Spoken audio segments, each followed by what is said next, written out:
Hello, late night friends on Facebook. Hello. To be perfectly honest, I am totally shocked that I am awake and having this talk with you right now because I think I got like 4 hours of sleep last night and I'm exhausted, but I keep staying up late. Like, I'm tired, but I can't sleep. Do you have any idea what that's like? Like, you all know, right? Is anybody else suffering from insomnia besides me? It's the weirdest thing to be tired and not be able to fall asleep. And I've tried all the things, like I'm listening to music and reading, which usually puts me to sleep, and it's like not working. I don't know. It's weird. Maybe I need to like work out at 2 in the morning when I can't sleep. If you hop on, let me know you're here because it tells me how many, as we know, that beautiful, magical, moving number. But it doesn't, I can't see you unless you comment. Hello, hello. So, what I wanted to hop on here tonight and say was I wanted to talk about my connection to fear and my dreams. And I don't mean my dreams when I'm sleeping, I mean my dreams when I'm awake. And here's what I mean.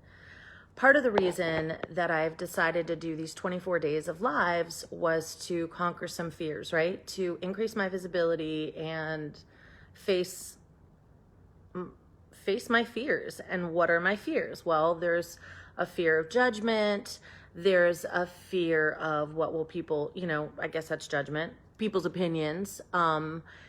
And when you go down even deeper into why do you care, it boils down to your feeling of needing to be worthy and enough, right? If you don't feel like you're enough and you don't feel worthy, then you are in doubt of what people's reactions to you will be. And that has definitely been a limitation of mine for a while. And so part of doing lives is, well, did I say the perfect thing? Did I do the perfect thing? And just being really willing to hop on here imperfectly and say, I'm going to say whatever's on my heart, which is why I called it 24 Days of Heartcore Connections, and trust in myself, in my message, in the love I'm putting out into the world, and the goodness I'm putting out. And I have no doubt that as grown adults, we all have the free will to friend or unfriend anybody we want. And I had to get comfortable with that. Like, there's going to be people who listen to you and don't like the message and say, thank you, no, thank you. And that's really great, because do I really want to share space with people who don't resonate with me?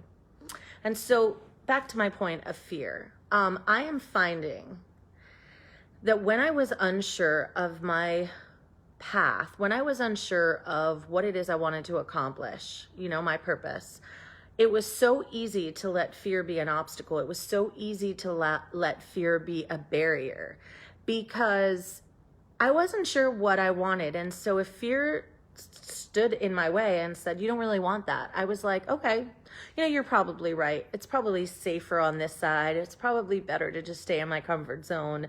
And since I really don't know what I want, I'm not going to risk getting through this beast of fear to conquer the unknown. And now look, what's behind fear is always the unknown, because if it was known, we wouldn't be afraid of it. But when we are pretty clear in our heart about the goals we want to achieve, and I have this resistance to the word goal because it feels like hard, and that's not what my point is. But when we are clear about our purpose and our mission and why we're here and what we want to do creatively, passionately, then it's one of those where nothing can stop you, including this beast called fear. So it's like almost, if your kids were on the other side of something you were afraid of, and you knew that fear was the only way to get to your children, you'd be like, no problem, I got this. It doesn't matter what's in my way. It doesn't matter what the barrier is. If my kids are on the other side, I'm going right through you. I'm going to plow right through you, whether your name is fear, whether your name is, it doesn't matter. I'm just going to plow through you to get to the ones I love on the other side. And that's the same concept about the things you want to attain. And as soon as I got aligned to my purpose, as soon as I started working on things that were like, yes, this is why I'm here, this is my life's work, this is what I'm here to do, fear takes on a whole new feeling. It like doesn't feel the same because you still feel afraid and you still feel like there's things that might be scary to confront. Judgment, worthiness, validation, whatever it is. Am I good enough? Am I smart enough? The yada yada, and fear is right there to go, no, you're not. No, you're not. You're not any of those things. Sit back down. But when what you want on the when you know that what you're trying to get on the other side and you've like dug your teeth in, then you're like, okay, I feel you, I see you, I hear you, but you got to get out of the way because one way or another, I'm either going to go around you or I'm going to go through you, but I'm going to get to the other side. And the more clear that I'm becoming with the work that I'm doing, the more I'm getting brave and the more I'm starting to like own my identity, and the less the judgment of others is standing in my way, the less my limiting belief is standing in my way, which had me thinking that if all these things are starting to feel, if I'm starting to feel so powerful and so willing to face my fears, then really the only thing that was ever stopping me before was me, right? It was my ability to be honest and clear with my intention. And that's why I always felt afraid. Because when you don't know what you want, it's like when you don't know what you want for dinner. I know this is a lame example because it's so cheesy, but it really, in my mind at least, the analogy is appropriate. Because it's like if you don't know what you want for dinner and someone comes in and you're like, I don't know, maybe pasta. And they're like, pasta? Pasta's gonna make you fat. Pasta's carbs. Like, no, you can't have pasta. You're like, oh, you're right. I can't have pasta. All right, what should we get? You're so easily swayed by someone's opinion when you aren't really connected to your desire, to your intention. But when you want pasta and you want pasta like when you're pregnant and you're like, I want this. I happen to want pineapple when I was pregnant. But it doesn't matter what people tell you. It doesn't matter if people tell you it's not good for you. It doesn't matter if people tell you it's going to make you fat. It doesn't matter if people tell you you're going to feel bloated, or it doesn't matter because you want what you want and you're going to get it at all cost. And that's what's been happening. I've been really working on my mission and purpose, and I'm getting more and more clear about the work that I'm here to do in this world. And with that clarity is coming such like a sovereignty over my fears, and my values and beliefs are pivoting. And now I believe things about myself that I did not used to believe. I believe more in my worthiness. I believe more in my potential to accomplish the things that felt completely impossible just a few short years ago. If a few short years ago I had been trying to produce a documentary, I would have said, oh, that's so cute. You think you could do that? Like, not. And it would have been so easy to convince myself that it wasn't possible. And it was easy to convince myself it wasn't possible because I didn't have those pillars, those foundations of truth within myself. And now that I have taken the last few years to work on my mindset, to work on my beliefs, to work on my self-love, to work on my confidence, to work on my trust, both in myself, first in myself, and then to translate that into the world around me.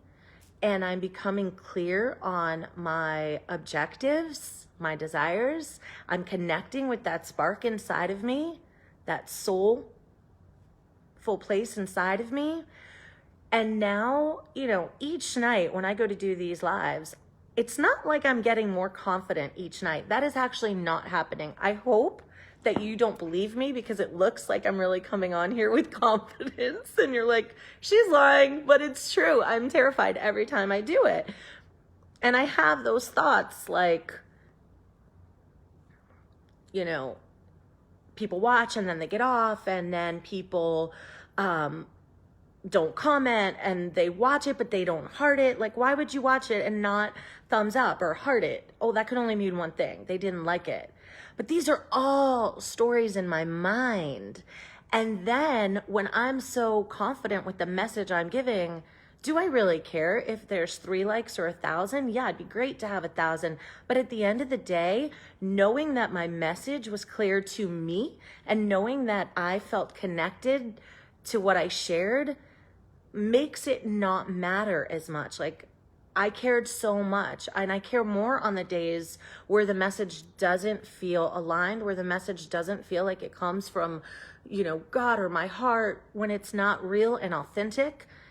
Then I care about how many likes I get or how many comments I get, because now I'm looking for exterior validation that I didn't give myself. Now I'm looking for people to tell me it was good, because I'm not sure it was. But the moment I'm really sure, and the moment that I'm clear on my message for myself and I put it out into the world, it's like you're like, I don't care if anybody likes it, hearts it, comments on it, because I really trust that I was authentically vulnerable in that moment, real, raw, and present. And I accept whatever comes from that.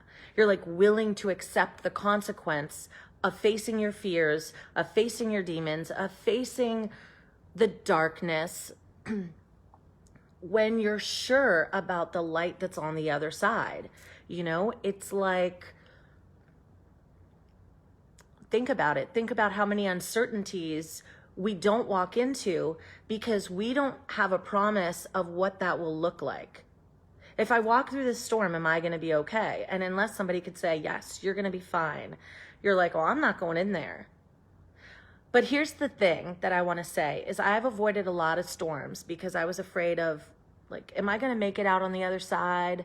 Am I going to be okay? Is this storm going to be dangerous or harmful to me? And unless I got a certain yes, you know, or I didn't have like that strong conviction that I would be okay, then I let it stop me. Then fear was like, oh, it won.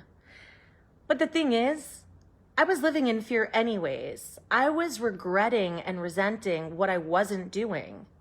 So how was I benefiting from not confronting my fears if the result of that still wasn't like harmony and safety? I still felt scared. I still felt lost. I still felt confused. But it's like once you walk through the fire, once you face the fear, then it becomes, then you know what you're dealing with. And then you say, I'll never do that again, or I can't wait to do that again. And that's where I've been finding myself lately. The more I come on here and I'm connected to my message, Lisa, Laura, woo-hoo, then the more I'm willing to accept responsibility for whatever happens, you know, for a negative comment, for no comments, for 0 likes, for 100 likes. It's like, it starts to not matter when I'm doing it for myself, when I'm coming from a place of deep connection to me, deep knowing of what I'm here to be and do, then none of that matters anymore. And then when I'm confronted with the fear, you know, it's like, it's almost this surge of like, not superhero, but superpower, super individual human power. And it's connected to what we're here to do. Like, duh, of course it would be, right? It's like we're this machine. When you turn the switch on a light, it comes on because that's its job. Its job is to turn on when you turn the switch. It's doing its job. And it's the same with us. when we're doing our job, when we're aligned and we know that what we're doing is connected to our mission here, then we do what we're supposed to do. Then the machine works, you know? Then when the switch turns on, so does the light. Because we're working the way that we're meant to work. And it's all about standing in your alignment, whatever that looks like for you. And the closer I get to my truth, the closer each day I start narrowing my focus, right? Because I'm doing the work. So every day I get more and more clear. That crystal was always beautiful, but it was foggy. And as I start to shine it and polish it and work with it, it starts to just get clarity. And now it's just like a spectrum of colors. The light can shine through it because you have polished away all the fog, all the areas where you could not see clearly. You have polished those, you have cleaned those. And what happens is it just becomes like very, very clear, crystal clear. And all the light can penetrate and reflect and refract. And that is you beginning to get your light back from within, beginning to shine your light outwardly into the world. And that message for me is starting to do that. I can feel my crystal begin to just get really, really clear, from a fractal piece of rock to this really clear diamond crystal. I don't know if they're the same thing, but you get my drift. And I'm really happy. I'm proud. A lot of things have come up this week for me professionally where I just feel like, and the more I open up and the more I listen and the more I allow and the less I resist and the more I trust and the less I fear, that was a mouthful, the better it gets. And then it's like you're feeding the machine. Now my body's like, yeah, more, give me more. I want more. And you're like, you know, and I've done things this week that have been scary as shit, and I've done them, and the result has been nothing shy of amazing. And it's just like the roller coaster analogy. I was so scared to go on. I did it, and now I want like 14 more rides, 15 more rides, 100 more rides. And so, like I said, I'm showing up every day live. I don't know what the world is getting from my lives. I've gotten really, really kind messages, and I appreciate each and every single one. And thank you for everyone who saw me come on here scared and a little bit afraid to be vulnerable and a little bit afraid of your opinions and judgments. And you kind of encouraged me, and you were there supporting me, telling me that it was all going to be okay, and it is all okay. I'm surviving. It's 8 days in, and I'm still alive. So thank you. Thank you for all of that love. And I hope and I pray that you feel me when you watch these, and that maybe you even get something out of it. That's the goal, right? And then if nothing, is at the very least you're entertained by me, that would be fine too. And that's it. That was my message. You know, it's like when you've been hurt before in love and you're like, I'm never going to be in a relationship again because you're afraid of being hurt. But then you meet that person that's oh so yummy and oh so, you know, your chemistry is right and your vibe is right and they're attractive and they're kind, and you're like, okay, maybe just one more time, maybe I'll face my fear again this time because I want that person. And if I get through fear, if I conquer the fear of being hurt, then I'll be able to have a moment, an experience with this person. And loving yourself is the same, you know, the best version of yourself, the person you want to become, whether that's professionally or romantically, it exists in the now. It's just behind fear. And you have to say, I want that experience. I want that version of me so badly that if I have to walk through fear to get it, then so be it. But the alternative is that you don't walk through fear and you stay where you are and you never are introduced to what's behind door of fear. And for me, that's a far scarier prospect. It's so funny because there's comments I'm just seeing now that just popped up, but the live doesn't have any single number. It's like no one's watching numerically, but now there's comments. So, Large, thank you for being here. Shazia, thank you for being here. Lisa, I love you. Karen, hi, if you're still here. Jennifer, hello. I don't know if you all are still here or you hopped on and hopped off the little Facebook Live wheel. But that's my message, and it's been long enough. So happy Monday night, and I will see you tomorrow. Ciao.